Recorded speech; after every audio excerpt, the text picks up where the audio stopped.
La tumba de un niño es el argumento más poderoso contra Dios. Es un silencio que parece pulverizar toda fe, toda teología, toda oración.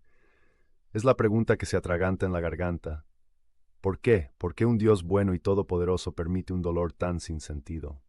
Hermanos, hoy vamos a tocar la herida más profunda, la pregunta que nos susurra en nuestras noches más oscuras, la que los ateos usan como su arma más afilada. Y no voy a insultar su inteligencia ni su dolor con respuestas fáciles. No hay fórmulas mágicas que quiten la pena de una pérdida tan antinatural. Pero hoy, con su permiso, quiero compartir con ustedes la carta más difícil y valiente que he recibido. Es de una madre, a quien llamaremos Elena, que caminó por este infierno en la tierra. Su historia no es una explicación teológica, es un testimonio crudo y honesto de cómo, en el abismo más profundo de la pérdida y la rabia contra Dios, se encontró cara a cara, no con una respuesta, sino con una persona. Este es el viaje al corazón del misterio de la cruz. Elena comienza su carta describiendo su vida antes de la tormenta, una vida que muchos de nosotros reconoceríamos. Padre, mi fe era una fe de sol, era fácil. Agradecía a Dios por mis bendiciones, mi esposo, mi hogar, mis 2 hijos sanos. Mi hijo menor, Samuel, era mi sol. Tenía 5 años y una risa que yo creía podía curar cualquier tristeza en el mundo. Íbamos a misa los domingos, rezaba por la noche con mis hijos. Mi Dios era un Dios bueno, un Dios que bendecía a los que lo amaban. Mi mapa del mundo era simple y claro. Pero los mapas simples, hermanos, a menudo no están hechos para los terremotos. Y entonces, me escribe, llegó la palabra que no significaba nada y que de repente lo significaba todo: neuroblastoma, un cáncer infantil agresivo. El sol se apagó, el mapa se hizo trizas. Aquí comienza la primera etapa del viaje de Elena, una que muchos conocemos, la guerra de la oración, la negociación desesperada con Dios. Padre, yo recé como nunca en mi vida, me cuenta.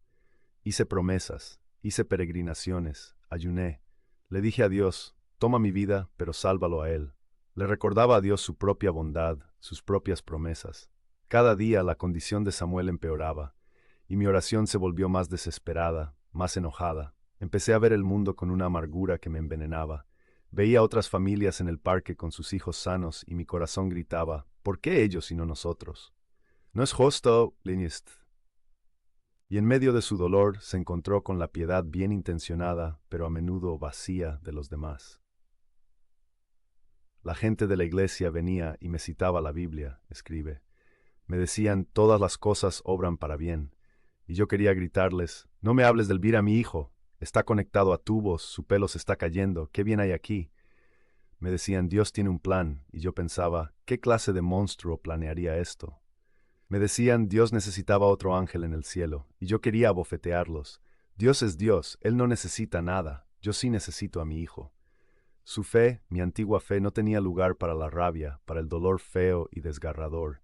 Me sentía culpable por estar enojada con Dios, y enojada con Dios por hacerme sentir culpable. Era una trampa infernal. Después de un año de lucha, Samuel murió. Murió en mis brazos, escribe Elena, y en el momento en que su pequeño corazón dejó de latir, el mío también se detuvo. El silencio en esa habitación de hospital no era paz, era el sonido del universo colapsando, era el silencio de un Dios ausente. Aquí comenzó la segunda etapa de su viaje, el desierto existencial, la guerra con el silencio de Dios. Después del funeral, me confiesa, dejé de rezar, dejé de ir a misa. ¿Para qué?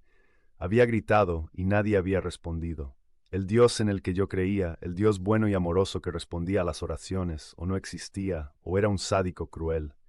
No sabía qué era peor. Me sumergí en la lectura, leí a los ateos. Me decían que el universo es indiferente, que no hay un porqué, que la enfermedad de mi hijo fue solo mala suerte biológica. Y por un tiempo, padre, eso fue un consuelo. Un consuelo terrible y frío, pero un consuelo al fin. Me liberaba de la carga de estar enojada con Dios. Si no hay Dios, no hay nadie a quien culpar. Pero ese consuelo no duró, continúa. Una noche encontré un video de Samuel en mi teléfono, de su último cumpleaños. Estaba riendo, cubierto de pastel, y el nihilismo del ateísmo se derrumbó sobre mí. Si el universo es solo un accidente de átomos, entonces la risa de mi hijo no era más que una serie de vibraciones en el aire.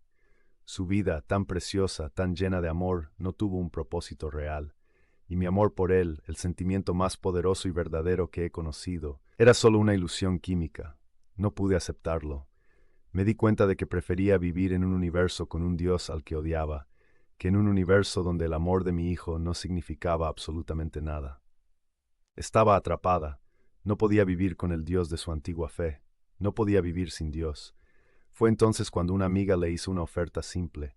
Mi amiga, una católica devota, me vio en mi abismo, escribe. No me dio un sermón, no me dio un libro.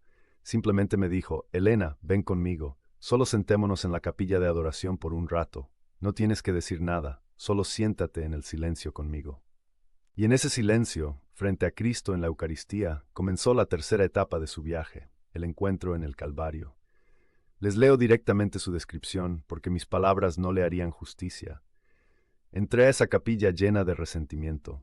Me senté en el último banco, con los brazos cruzados, desafiante, y miré a ese trozo de pan en esa custodia de oro. ¿Y tú qué? Pensé. ¿Qué vas a hacer? Y luego miré al gran crucifijo que colgaba detrás del altar. Y por primera vez en mi vida no vi un símbolo religioso, no vi una pieza de arte, vi un espejo. Vi a un hombre abandonado por sus amigos, vi a un hombre traicionado, vi a un hombre torturado injustamente, vi a un hombre gritando a un cielo silencioso, Dios mío, ¿por qué me has abandonado? Y en su grito escuché el eco de mi propio grito, y entonces vi algo más. Vi a un padre que también había perdido a su hijo. Vi a un Dios que no se quedó en el cielo, seguro e indiferente, dictando planes. Vi a un Dios que bajó a este mundo roto, a este infierno de enfermedad y muerte, y permitió que la maldad y el sufrimiento de este mundo lo destrozaran a él también. Vi a los santos inocentes masacrados por Herodes al nacer. Vi a la Madre Dolorosa al pie de la cruz, sintiendo la misma espada que ahora atravesaba mi propia alma. Y entendí. La respuesta de Dios a la muerte de mi hijo no fue una explicación, fue la cruz. Él no me dijo por qué, me dijo yo también. Él no me dio una razón, se me dio a sí mismo. Y lloré. Lloré por mi hijo, por mi rabia, por mi ceguera. Y lloré porque por primera vez me di cuenta de que Dios no era el autor de mi dolor, sino mi compañero en él. Y entonces, concluye esta parte de su carta, un pensamiento vino a mí, un pensamiento que al principio me pareció una locura. El sufrimiento de mi hijo, tan sin sentido para el mundo, podría tener un valor en la economía de la salvación. Si su dolor, su pureza, se unía al del Cordero Inocente de Dios, podría ser una oración más poderosa que cualquiera de las mías. La idea de que su corta y dolorosa vida no fue un desperdicio, sino un sacrificio precioso ofrecido en unión con Cristo por la salvación de las almas, fue la primera luz que vi en meses. No quitó el dolor, pero le dio un sentido sagrado. La carta de Elena, hermanos, es un viaje al corazón del misterio pascual. Es un testimonio de que la fe católica no ofrece respuestas fáciles que insultan nuestro dolor. Ofrece una presencia, una compañía y un propósito. La pregunta ¿por qué Dios permite que los niños mueran? Es la pregunta equivocada, porque busca una explicación para algo que es un misterio terrible. La fe nos enseña a hacer una pregunta diferente, una pregunta más profunda. Dios mío, ¿dónde estás tú en medio de este dolor?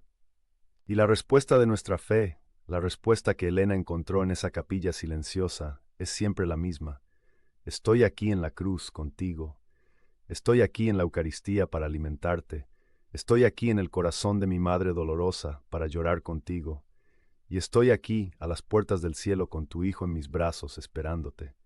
Si tú o alguien que conoces está cargando con la cruz de la pérdida, te invito a no huir del crucifijo. Te invito a rezar el rosario de los 7 dolores y a pedirle a la Madre que conoce este dolor como nadie, que te acompañe en tu camino.